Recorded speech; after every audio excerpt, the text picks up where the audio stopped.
Hi, I'm Cameron. Today I'm going to be talking about who I am. I'm going to start off explaining 5 out of the 10 self-assessments that we've done this semester that I think will give a good idea of who I am. First one is family communication. Family communication is extremely important. We're birthed into our family, and we begin to form our identity and our beliefs and our values and everything that we hold close to us from our family. So I think that's the best place to start. My self-assessment results were that my family's communication pattern is consensual. And I have this quote from online that I think really does a great job of explaining what that means. Communication in consensual families reflects a tension between exploring ideas through open communicative exchanges and a pressure to agree in support of the existing family hierarchy. So, for example, let's say my mom, really huge Ken Bone fan, wants to vote for him for president. Me, on the other hand, I want Vermin Supreme, that other throwaway ballot guy. So my mom tells me, make up your mind, vote for whoever you want to vote for. I want you to make up your own mind. At the same time, I know she's voting for Ken Bone, and I know she wants me to vote for Ken Bone. That's where that tension comes in. She's watching. Is he gonna follow me, or is he gonna go the other route? But the important thing is that I was always given that choice to make up my own mind, and that's a huge part of who I am. Next, listening styles. Listening styles are important. Listening's half of communication, so it's very important that you can listen well. And my assessment revealed that I'm average. So I think that's pretty accurate. I think I might be a little lower in some areas, a little higher in others, if it was just based on me and not to the average person who took the self-assessment. If it was just a subjective thing, I think I tend to zone out and make snap judgments fairly often, and it can be a good thing and it can be a bad thing. Sometimes it aggravates people when they realize you're not listening to them, or sometimes I might not hear something important. There's some other things that I could speak about, but basically it's just important for me to realize that that's a part of who I am, that I can listen when I deem it to be important or worth listening to, but sometimes I'll zone out, I'll get busy doing something else, and that's the other thing. It's situational. It could be loud, it could be I'm busy, there could be many reasons for me not listening well, but when it comes down to when I'm focused, I am a good listener. The next one is online and offline self-disclosure. With this one, my results were I'm less likely to disclose online, more likely to disclose in person. I honestly don't think it matters whether it's online or not. Am I going to post a status on Facebook telling you all everything about me? No. I'm not that type of person. I don't like posting on social media. I like to keep in touch with people here and there, kind of keep, watch from a distance. I'm not really the huge Facebook status, Twitter post type guy. But what it really comes down to for me with self-disclosure is how well do I know you? Are we in the right setting? Like, is it appropriate for me to tell you? Do I trust you with the information? Is it necessary for me to even tell it to you? There's just so many different things that you need to take into account when you're going to disclose something that's close to you. And I think that, if I'm friendly with somebody, if they need to know or I want them to know, I trust them, I'll disclose. If it's a stranger, obviously I'm not really likely to disclose my deepest, darkest secrets. I don't really have many anyway. So the next one is, actually I did want to say something else.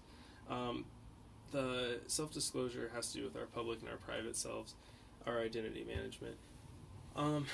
So we all have an identity. We all have an identity we want other people to see. We want to save face, to keep our impression that we like to think of ourselves as.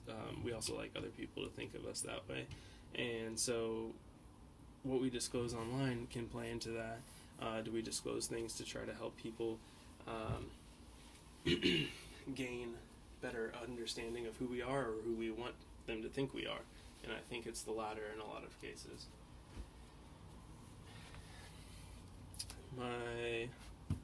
So the next one, confirming, disconfirming. My self-assessment results for that were that my confirmation is high and my disconfirmation is low, which is average, but mine was higher confirmation and lower disconfirming than average. I think that just goes to show that I'm a nice person. I respect people. I'm nice to people. Nobody likes to be spoken to in a disconfirming manner. It's just not a respectful thing to do, and I'm a respectful person. So I think that reveals a good amount of who I am right there as well. And my favorite one, last self-assessment, emotional intelligence. If you ask me what life is about, I'm going to tell you it's about being happy. Life is about happiness to me. And emotional intelligence is like maybe the most important thing in that. Happiness is an emotion. Happiness is easy, really. You just need to understand yourself and others, and not take everything, not get so defensive all the time, not take everything so critically. Just take it for what it is. Really think about it before you let something aggravate you. Is it worth it? Does it help to get mad about something? Some things you can't help. Sometimes you gotta grieve. Sometimes you gotta let it out. But you need to choose the right place to do that, the right time, the right people to do it with. So emotional intelligence, there's just so much I could say about that. But overall, obviously, my emotional intelligence is above average for the results. And to tie into that, self-concept and self-esteem. High emotional intelligence probably have a high self-esteem. Self-concept doesn't play in as much. It's more about if you're honest with yourself. But I think that goes a long way too. When you're honest with who you are, you can love yourself for who you truly are. And I think that also plays in a lot. So I also wanted to talk about a number of other terms and topics. So we talked about identity management. I believe we talked about snap judgments. I wanted to mention that I'm extroverted. I like to talk to people. I like communication. I like being outgoing and such. I like spending time to myself too. We all do. You gotta have that downtime. I do sometimes have neurotic behavior, such as anxiety. It's very mild. It's something that I believe that my emotional intelligence helps me deal with and keep at bay. I've only had one actual panic attack, and I think I learned a lesson from that. It hasn't happened since. So it's one of those things that goes along with emotional intelligence and how important it is to be aware of your emotions and others, and to not make other people's problems your own all the time, and vice versa. Next, I'd like to talk about conflicts. There's an inevitability of conflict. We're going to have conflict throughout life. It's just, for example, when I was talking about my family, they want me to have their beliefs, but they want me to have my own beliefs, and it's like, so what do you want, my beliefs or your beliefs, and you're going to have conflict there. I voted for Vermin Supreme. Oh, you didn't vote for Ken Bone? No, I didn't vote for Ken Bone. You told me to make up my own mind. There you go. That's just one example. And then now I'm going to move on to the 6 things that I'm going to keep with me throughout the rest of my life. Once again, inevitability of conflict, but this time in the workplace, you're going to have conflict with your boss, with your coworkers. I've already had it. I haven't even had a career yet. I've had 4 jobs. I've had plenty of conflict at my jobs. And there's a lot of ways to deal with it. The main thing is just to recognize it, though, and then you can move from there. You got to recognize that there's going to be conflict, and that when it happens, you need to recognize it before making any irrational decisions. You need to handle it in a good way, and I have that under control. It's another good part about being me. Agreeing with the critic. This has to do with the myth of perception, which is, we all want to be perfect. No one wants to be wrong.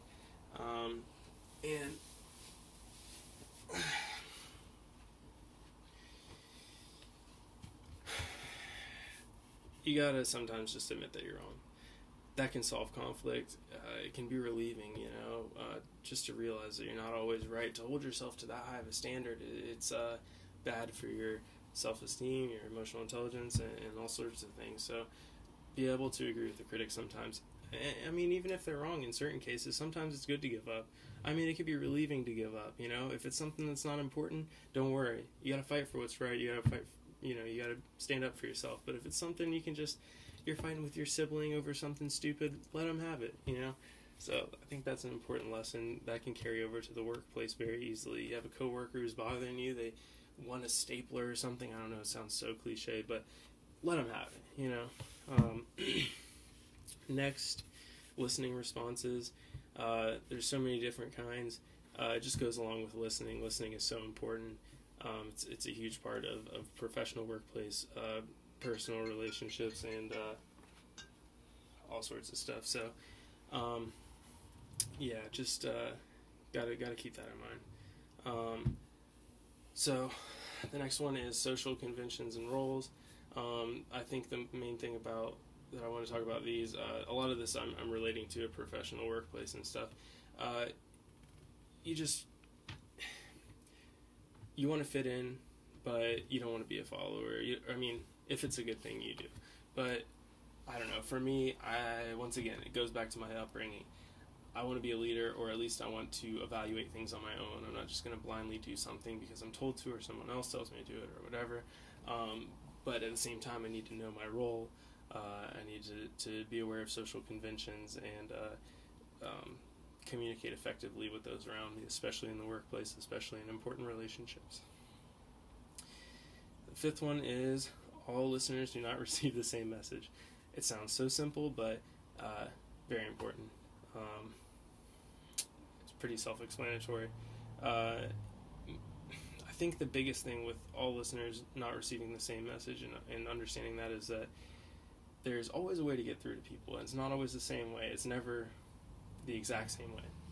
Everyone's different, and there's a different approach to how you communicate with them. And that's part of your job as being an effective communicator, is understanding what type of personality, what type of person you're talking to, how they think, and how you can get through to them. So, very important. That's something I will carry with me for sure. All of these things, definitely keeping in mind, professional or not. Very important in successful life. And the last one, listening on the job.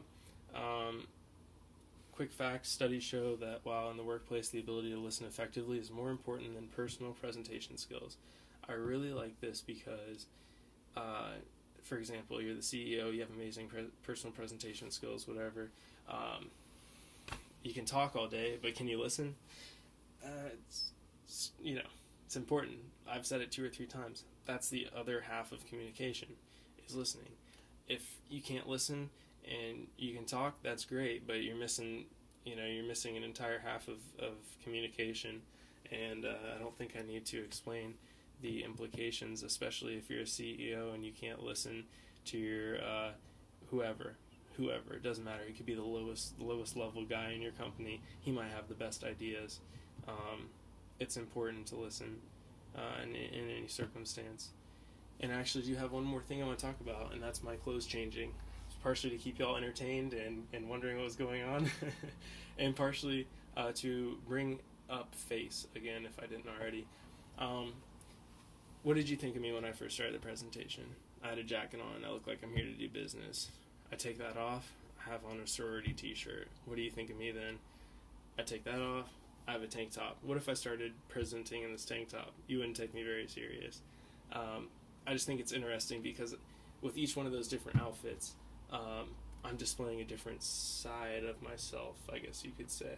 I'm giving you a different idea of who I'm presenting to you, a different idea of who I want you to think I am. And I just think it's important, and I think face is so cool. It's so neat how people present themselves and what people do to save face, and just something neat to think about. And I hope the changing the clothes got y'all wondering. I wasn't hot. I had it planned out. So thank you for listening, and this is me.